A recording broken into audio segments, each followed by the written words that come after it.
Assalaamu calaykum waraxmatullaahi wabarakaatu. Maanta waxaan ka hadlaynaa gram stain saa loo sameeyaa.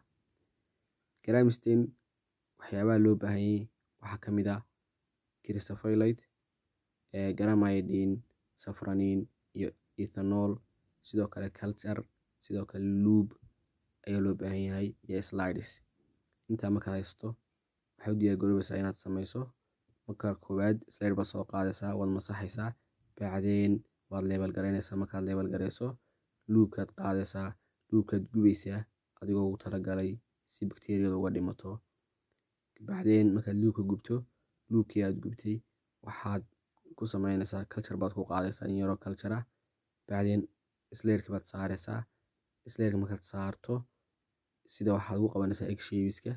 Bacdeen waad qalajinaysaa slide markaad qalajiso waad yara gubaysaa. Markaad gubto kabacdina waxaad sameynaysaa cristofolate ayaad ku daraysaa, waxaana loo deynayaa 30 seconds ama 1 minute. Bacdeen markuu dhamaado waqtigu waad ka maydhaysaa. Markaad ka maydho biyaad kaga maydhaysaa, biyaha markaad kaga maydho kabacdina waxaad ku daraysaa ka labaad ee loo yaqaano iodine. Gram iodine markaad ku darto isagana waxaad sugaysaa 1 minute ilaa 30 seconds. Markuu ka dhamaado isaguna sidoo kale waxaad sameynaysaa waad ka maydhaysaa. Markaad ka maydho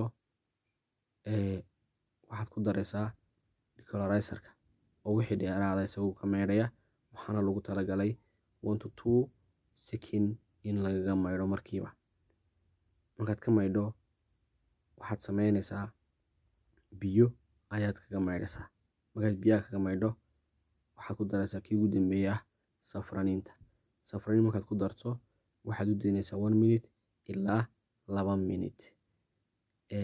Bacdeen waxaad sameynaysaa waad ka maydhaysaa. Markaad ka maydho slide waad qalajinaysaa. Markaad qalajiso microscope la tagaysaa.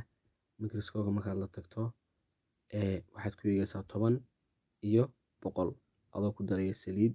Bacdeenna laba kalar baa kuu soo baxaya, labadaa kalar ayaad kala go'aaminaysaa. Waad mahadsantihiin.